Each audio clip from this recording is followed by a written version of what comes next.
नमस्कार, आप सभी का स्वागत है एनडीटीवी राजस्थान पर और मैं हूं आपके साथ शुभेंदु सिंह। आप देख रहे हैं राजस्थान प्राइम और शुरुआत कर रहे हैं बड़ी खबर के साथ। आपको बताएं कि राजस्थान के श्रीगंगानगर के सरहदी इलाके में इलाज और चमत्कार के नाम पर धर्मांतरण का ऐसा जाल बुना गया जिसने ग्रामीणों को डर के साए में रहने पर मजबूर कर दिया। भोले भाले ग्रामीणों को इलाज के नाम पर धर्म परिवर्तन करने पर मजबूर किया जा रहा है, लेकिन कौन है वो जो ये सब कुछ कर रहा है? धर्म परिवर्तन के दबाव के पीछे की असल कहानी क्या है, जरा दिखाते हैं आपको। धर्मांतरण गैंग ने जाल फैलाया। इलाज के नाम पर लोगों को फंसाया।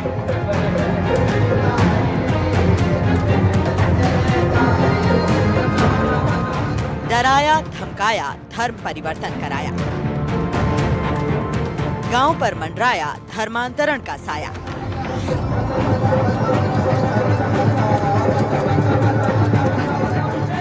धर्मांतरण का ताजा मामला श्रीगंगानगर जिले के निकटवर्ती गांव खाट लबाना से सामने आया है, जहां सतनाम सिंह नाम के एक व्यक्ति ने अवैध धर्मांतरण के आरोप लगाए हैं। उनके मुताबिक उन्हें जबरन धर्म परिवर्तन के लिए मजबूर किया गया। पीड़ित सतनाम सिंह ने बताया कि उन्हें पिछले कई सालों से सांस की बीमारी थी। ऐसे में गांव के बग्गू पास्टर ने उससे कहा कि उसके ऊपर प्रभु यीशु की काफी कृपा है और उसका इलाज कर देगा। सतनाम सिंह को वो अपने घर ले गया और जल पीने के लिए दिया। इसके बाद पास्टर ने उसके सिर पर हाथ फेरा और कहा कि अब तुम ईसाई बन गए हो। यही नहीं, पास्टर ने सिख धर्म के खिलाफ काफी अपशब्द भी कहे और कहा कि अब तुम्हें मंदिर या गुरुद्वारे में नहीं जाना। जब सतनाम सिंह और उसके बेटे ने इस बात का विरोध किया तो पास्टर और उसके परिवार के लोगों ने फोन पर जान से मारने की धमकियां देनी शुरू कर दी। सांस की बीमारी थी, ये बग्गू पास्टर टकरा, यानी पता नहीं कहाँ पर टकरा। तो वो कहता मेरे चर्च में आओ। आपको मैं बिल्कुल ठीक है। मेरे पिताजी उसके बहकावे में आके उसके चर्च में गए चले।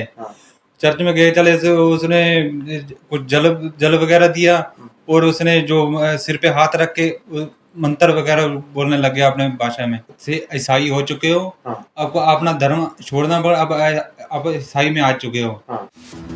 ग्रामीणों के मुताबिक धर्मांतरण का ये खेल पिछले कई सालों से चल रहा है और गांव के लगभग 100 से ज्यादा परिवार धर्म परिवर्तन के शिकार में आ चुके हैं, लेकिन डर के मारे कोई बोल नहीं पा रहा। ग्रामीणों ने बताया कि जब उसने सतनाम सिंह का साथ दिया तो उन्हें भी धमकियां दी गई और देख लेने की बात कही गई। वहीं कुछ महिलाओं ने बताया कि उन्हें भी धमकियां दी जा रही हैं और उनके रास्ते में नहीं आने के लिए धमकाया जा रहा है।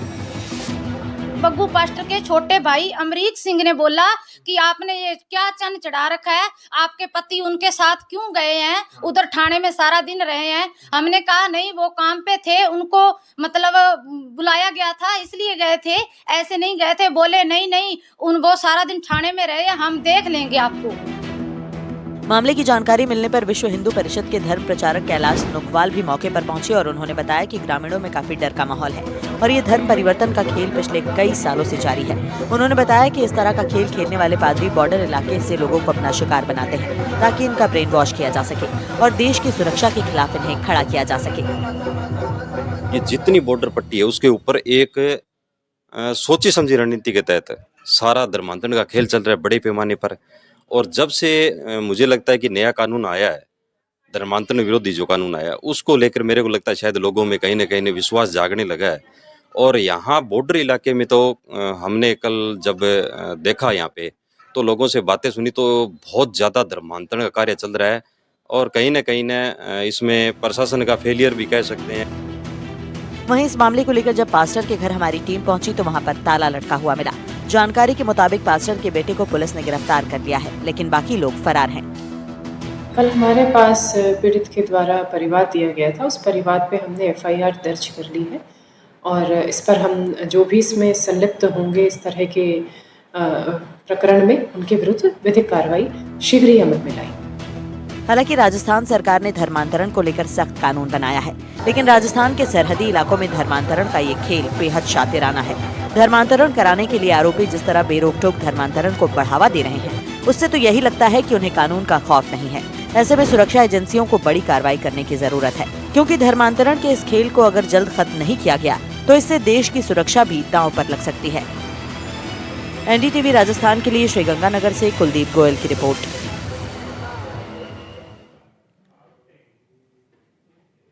तो यानी कि एक शख्स को बीमारी थी और वे बीमार चल रहा था और इस बात का फायदा कुछ लोगों ने उठाया और ये कह करके कि यीशु से उनकी सीधे बातचीत है और ये दिखा करके बता करके डराया गया, धमकाया गया और उसके बाद धर्म परिवर्तन का ये मामला सामने आया है। कोशिश की गई है। जरा ग्राफिक्स के जरिए आपको दिखाते हैं ये पूरा मामला आखिर है क्या। दरअसल ये धर्मांतरण का बेहद चौंकाने वाला मामला सामने आया है और यहां आप देखेंगे कि कैसे ये सब कुछ किया गया। दरअसल बीमारी ठीक करने के बहाने धर्म परिवर्तन का खेल खेला गया। पादरी ने शख्स का धर्म परिवर्तन करने की कोशिश की और पीड़ित ने इस बारे में थाने के अंदर जाकर के शिकायत भी दर्ज कराई है, जो कि आप देख रहे हैं। यहां पर पुलिस ने मामले की तफ्तीश भी शुरू कर दी है और कोशिश यही है कि जल्द से जल्द जो आरोप लगाए हैं पीड़ित ने उसकी तह तक जाकर के हर एक मामले की बारीकी से जांच की जा सके। और अब आपको जरा बताते हैं कि क्या इस दौरान कहा गया। ये कह दिया गया कि अब तुम ईसाई बन गए हो, लेकिन कैसे, जरा वो भी आप जानिए।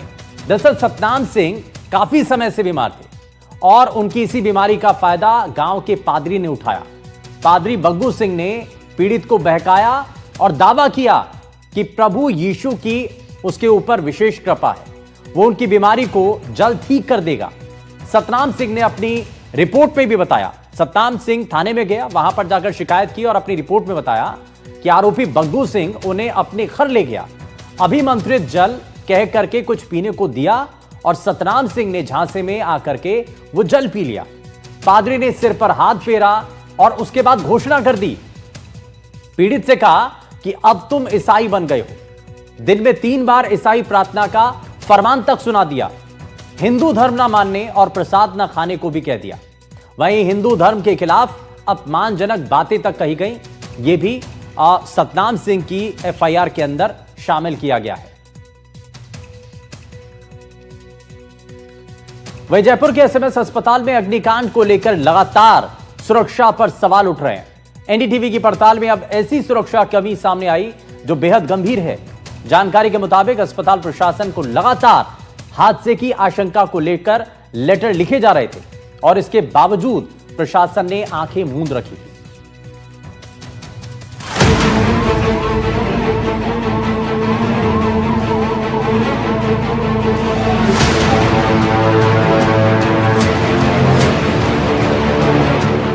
एसएमएस अस्पताल में अग्निकांड, सुरक्षा पर उठे गंभीर सवाल, लचर व्यवस्था की थी जानकारी, लापरवाही की हदें पार कर डाली।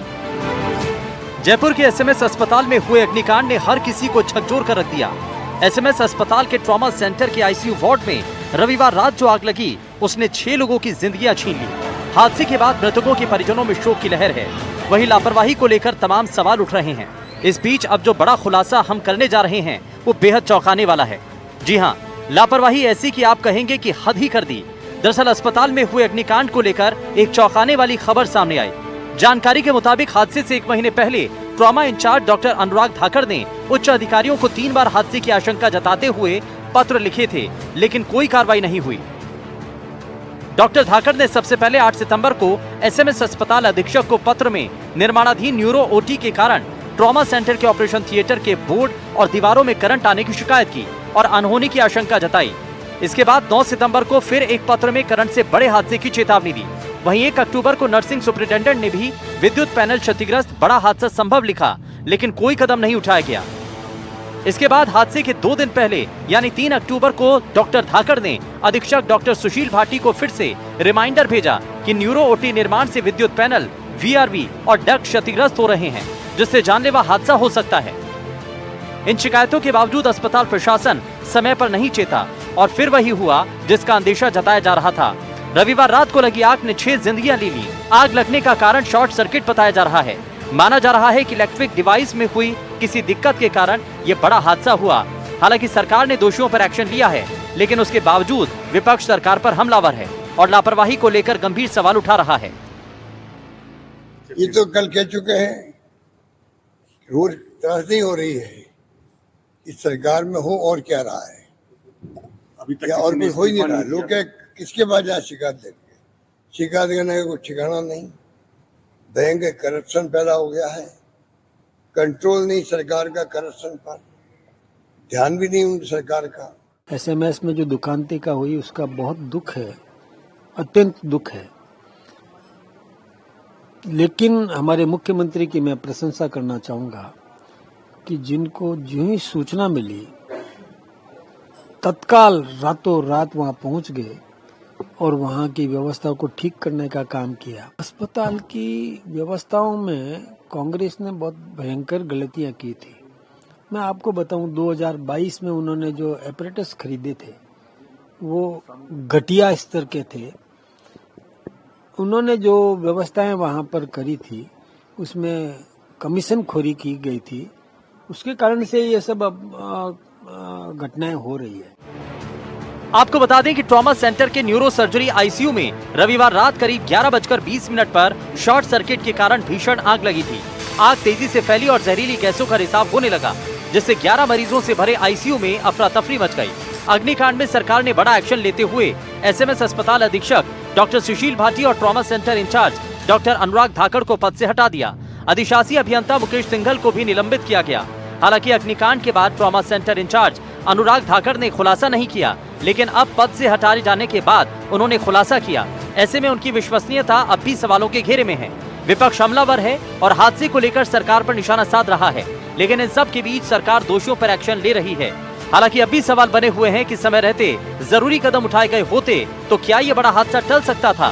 Bureau report, NDTV Rajasthan. वहीं जोधपुर के अस्पतालों में लगे फायर सेफ्टी सिस्टम को नगर निगम से फायर एनओसी नहीं मिल रही है। वहीं बजट का सही समय पर आवंटन ना होने से भी इन फायर सेफ्टी सिस्टम का मेंटेनेंस नहीं हो पा रहा है।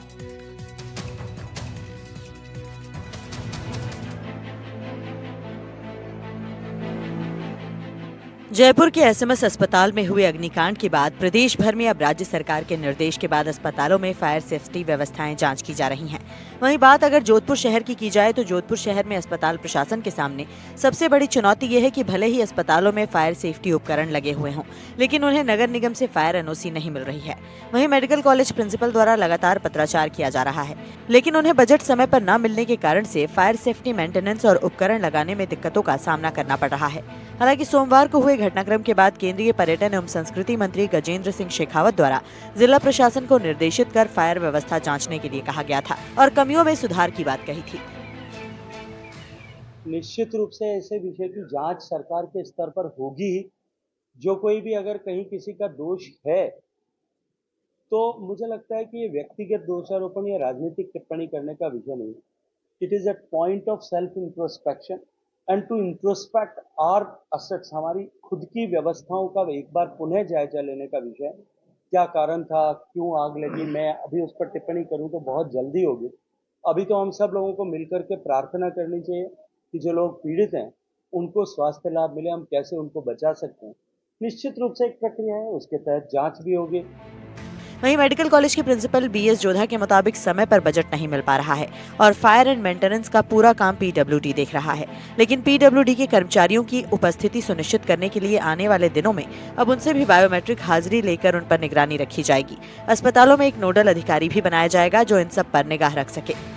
निर्देशानुसार ये टीम बना के जो हमारे बड़े अस्पताल हैं जिनमें महात्मा गांधी उमेद अस्पताल और एमडीएम और जो दूसरे जो डिस्ट्रिक्ट हॉस्पिटल्स हैं वहाँ के पीएमओस को ये रिक्वेस्ट की है कि आप अपने स्तर पे ये टीमें पूरा सर्वे करके और जानकारी हासिल करेगी और अपने स्तर पे हमको ये जानकारी उपलब्ध कराएगी कि कहाँ आपके फायर एक्सटिंग्विशर्स है, कहाँ की आपके पास में फायर की एनओसी है या नहीं है, और या उसकी जो प्रक्रिया चल रही है उसमें कहाँ शिथिलता है। इन सभी बातों पे कल सब लोग जो तीनों टीमें हैं उन्होंने अपना वर्जन मेरे को शाम को प्रस्तुत कर दिया, उसकी स्टडी कर रहे हैं हम लोग। और कल साथ में जो एक्सीएन आरएसीबी पीडब्ल्यूडी से संबंधित हैं इलेक्ट्रिक विंग से, उनसे भी उनको भी शाम को बुला के साथ में हमारी मीटिंग हुई, उसमें डिस्कशन हुए सब पॉइंट्स के। वो भी अपने स्तर पे सभी उनका अवलोकन कर रहे हैं। वहीं राज्य सरकार से मिले दिशा निर्देश के बाद जोधपुर के मथुरादास माथुर अस्पताल में अस्पताल अधीक्षक द्वारा मॉक ड्रिल कराई गई, जिसमें नए बिल्डिंग में आग से धुआं कर सायरनों को और उपकरणों को जांचा गया। अस्पताल अधीक्षक डॉक्टर विकास राज पुरोहित ने बताया कि वैसे तो नई बिल्डिंग और दूसरी जगहों पर फायर सेफ्टी के उपकरण सही तरीके से काम कर रहे हैं, लेकिन पुरानी बिल्डिंग में कुछ समस्या है, जिसे लेकर प्रशासन को लिखा गया है। फायर एनओसी की कई बार प्रयास किए गए हैं, लेकिन उसकी जो कुछ फॉर्मेलिटीज हैं, जैसे एक हमारे पास पट्टा नहीं है हॉस्पिटल का, उसके लिए भी हमने कई बार रिक्वेस्ट करी है, और एक पोल्यूशन कंट्रोल बोर्ड का सर्टिफिकेट्स नहीं है, ऐसे करके एक दो पेपर फॉर्मेलिटीज है जिसकी पूरे नहीं होने के कारण, क्योंकि ये सारा ऑनलाइन प्रोसेस है, ऑनलाइन में फाइल आगे ही नहीं बढ़ती है, तो इसके लिए रिक्वेस्ट किया है हमने कि अब शायद कुछ ऑल्टरनेट तरीके से या ऑफलाइन प्रोसेस से एक बार ऑडिट हो जाए और उस ऑडिट की हम कंप्लायंस कर ले सारी। कल हमारे फायर डिपार्टमेंट से भी अधिकारीगण आए थे, उन्होंने राउंड लिया था, प्रधानाचार्य महोदय ने भी एडिशनल प्रिंसिपल सर को भेजा था, तो हम सब मिलकर एक बार ऑडिट करा लें और जो कंप्लायंस पूरी कर लें तो शायद एनओसी मिल जाए उसकी। ये बड़ा सवाल है, अस्पताल का पट्टा नहीं होने की वजह से इन्हें जो है पट्टा नहीं मिला, तो एनओसी भी नहीं मिल पा रही है। अब देखना ये है कि जनप्रतिनिधि और अस्पताल प्रशासन किस तरह से इसमें सुधार करके जो है फायर एनओसी लेने का काम करेगा, लेकिन कह सकते हैं अभी भी कई संसाधनों को सुधारने की आवश्यकता है और मेन पावर को रेगुलर ट्रेनिंग देने की आवश्यकता है। हादसे होने के बाद जागने की नहीं, हादसे होने से पहले अलर्ट रहने की आवश्यकता है। जोधपुर से एनडीटीवी के लिए अरुण हर्ष की रिपोर्ट। वहीं जयपुर के एसएमएस अस्पताल में हुए अग्निकांड को लेकर पूर्व मुख्यमंत्री अशोक गहलोत ने बीजेपी पर हमला बोला। पूर्व मुख्यमंत्री अशोक गहलोत ने मीडिया के सामने आते हुए कहा है कि एक बार फिर से, क्योंकि अग्निकांड को लेकर जो घटनाक्रम हुआ उसके बाद सरकार का मिसमैनेजमेंट चल रहा है, सरकार मृतकों के शव परिजनों को नहीं दे पा रही है। गहलोत ने इस पूरे घटनाक्रम पर अपनी मांग को दोबारा दोहराते हुए कहा कि हमने न्यायिक जांच की मांग की है। किसी बात क्या आपके झालावाड़ की स्थिति आपके सामने, बच्चे मारे गए और घटना रोज की हो ही रही है वहां पर। अभी कल परसों घटना जो हुई है बड़ी मार्मिक घटना है। जो परिवार वाले बैठे हमें मिले, वो कह रहे हमें पता नहीं, हमारे परिवार जिनों की मौत हो गई उनकी बॉडी कहाँ है ये नहीं बताया जा रहा हमें, और पूरा मिसमैनेजमेंट वहां कर दिया गया, पूरा मिसमैनेजमेंट। रात को मुख्यमंत्री पहुंचे तो उनसे मिलने दिया गया लोगों को, तो मिल लेते कम से कम अपनी बात तो कहते। तो टोटली मिसमैनेजमेंट था वहां। अब मैंने इसलिए मांग करी थी कि आप इसकी जुडिशियल इंक्वायरी करो। तो देखा आपने, ये प्रतिक्रिया भी सामने सरकार के ऊपर सवाल है, लेकिन अब जरा आपको ग्राफिक्स के जरिए दिखाते हैं कि ये पूरा मामला आखिर कैसे सामने आया और बहानों के बिस्तर पर कैसे ये सिस्टम बना हुआ था, जरा वो आपको दिखाते हैं।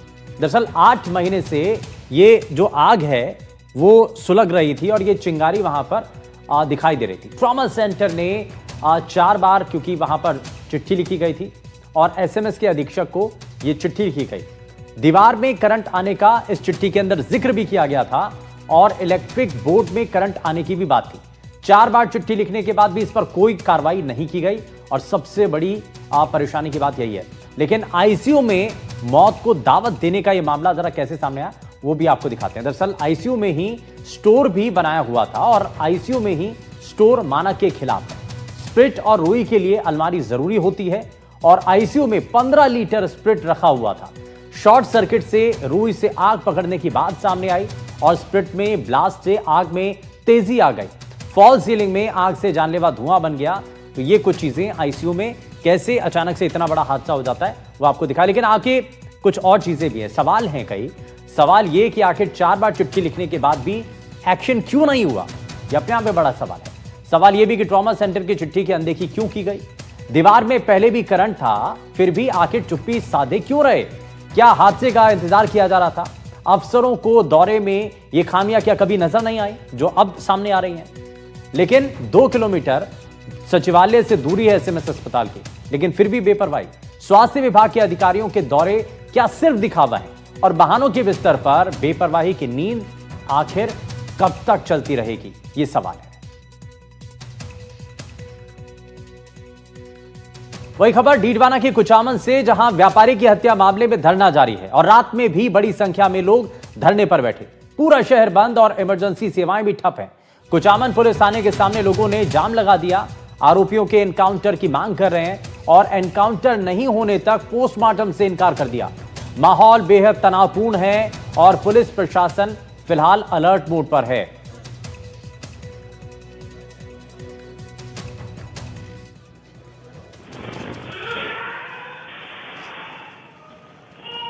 तो ये आप तस्वीरें देख रहे हैं, दरअसल जिम के अंदर जाकर के एक व्यापारी की हत्या कर दी जाती है और इस मामले को लेकर के अब लोगों का धरना, ग्रामीणों का धरना जारी है। रात में बड़ी संख्या में लोग धरने पर बैठे रहे और अब इसको लेकर के पूरा शहर बंद कर दिया है, इमरजेंसी सेवाएं भी ठप हैं। डीडवाना जिले के कुचामन सिटी में आज सुबह जिम में वर्कआउट करते समय व्यापारी रमेश रुलानिया की बदमाशों ने गोली मारकर हत्या कर दी, जिसके बाद इस घटना को अब तक 12 घंटे गुजर चुके हैं, लेकिन अब तक ना तो मृतक का पोस्टमार्टम किया जा सका है, ना ही मृतक का अंतिम संस्कार हुआ है। इस घटना के विरोध में भारी संख्या में लोग कुचामन पुलिस थाने के सामने धरने पर बैठ गए हैं और आरोपियों की गिरफ्तारी करने या उनका एनकाउंटर करने की मांग कर रहे हैं। पुलिस प्रशासन के साथ धरनार्थियों की कई दौर की वार्ताएं हो चुकी है, लेकिन अब तक कोई समाधान और निष्कर्ष नहीं निकला है। इसके कारण आज शाम तक धरना जारी है। वहीं धरने में राजस्थान सरकार के पूर्व उप मुख्य सचेतक व नावा के पूर्व विधायक महेंद्र चौधरी के साथ ही लाडनू के विधायक मुकेश बाकर और परबतसर के विधायक रामनिवास गावड़े भी पहुंचे और उन्होंने भी धरने को संबोधित किया। साथ ही पुलिस की कार्यशैली पर नाराजगी जाहिर की और बढ़ते अपराधों पर भी नाराजगी जाहिर की। साथ ही भाजपा सरकार को भी आड़े हाथों लिया। देर शाम तक किसी प्रकार का अब तक कोई निष्कर्ष नहीं निकल पाया है, जिससे धरना अब भी जारी है। हालांकि पुलिस के बड़े अधिकारी कुचामन पहुंचे हैं और उन्होंने घटनास्थल का जायजा लिया है। वहीं मामले की जांच कर रहे पुलिस अधिकारियों को भी निर्देश दिए हैं। ऐसे में अब देखना होगा कि धरना कब तक जारी रहता है और धरनार्थियों की मांगों पर पुलिस प्रशासन आगे क्या कार्रवाई करता है। कुचामन से जहीर अब्बास उस्मानी, एनडीटीवी। तो अब जरा आपको ये भी बताते हैं, क्योंकि इसके पीछे रोहित गोदारा गैंग का नाम भी सामने आ रहा है, तो रोहित की जो क्राइम कुंडली है जरा वो भी खोल करके आपके सामने रखते हैं और बताते हैं एक एक चीजें। दरअसल अगर आप जानेंगे रोहित गोदारा के बारे में तो उसकी क्राइम कुंडली बहुत लंबी है। दरअसल रोहित गोदारा रावत राम स्वामी हैं, बीकानेर के लूणकरड़सर गांव का रहने वाला रोहित गोदारा है। जुर्म की दुनिया से पहले एक मामूली सा इलेक्ट्रीशियन था। मैकेनिक के तौर पर रोहित गोदारा काम करता था और 2010 में अपराध की दुनिया में उसने कदम रखा। रोहित गोदारा पर 50 से ज्यादा आपराधिक मामले दर्ज हैं और एनआईए ने भी उसे मोस्ट वांटेड की लिस्ट में रखा है। पहले गैंगस्टर लॉरेंस के लिए रोहित गोदारा काम करता था और उसी की गैंग में शामिल था, लेकिन टारगेट किलिंग वसूली का वो काम करता था। सुखदेव गोगामेडी और राजू ठेहट की हत्या इसके द्वारा करवाई गई। सिद्धू मूसेवाला हत्याकांड से लेकर के सलमान खान के घर पर फायरिंग तक और बाबा सिद्दीकी की हत्या में भी रोहित गोदारा का नाम सामने आया। 2024 में ग्रेटर कैलाश में जिम मालिक की हत्या कर दी गई थी और 2025 में लॉरेंस बिश्नोई गैंग से रोहित गोदारा अलग हो गया। दोनों के रास्ते अलग हो गए। रोहित गोल्डी बराड़ के लिए अब काम करने लगा है। वहीं बीकानेर से बड़ी खबर, जहां जिला कलेक्ट्रेट पर हंगामा हुआ और कांग्रेस के जिला मुख्यालय पर प्रदर्शन के दौरान यह हंगामा हुआ। प्रदर्शन और घेराव के दौरान हंगामे की तस्वीरें सामने आई। आयुष्मान अस्पताल के खिलाफ ये प्रदर्शन किया जा रहा था। दरअसल बातचीत विफल होने के बाद ये उग्र विरोध दिखाई दिया। एक तरफ पथराव तो दूसरी तरफ पुलिस ने लाठियां भांजी और पुलिस कानून व्यवस्था को कंट्रोल करने में जुटी है। तो फिलहाल ये दो तस्वीरें आप देख रहे हैं, एक और जहां पथराव हुआ और दूसरी तरफ जो है लाठी चार्ज किया गया।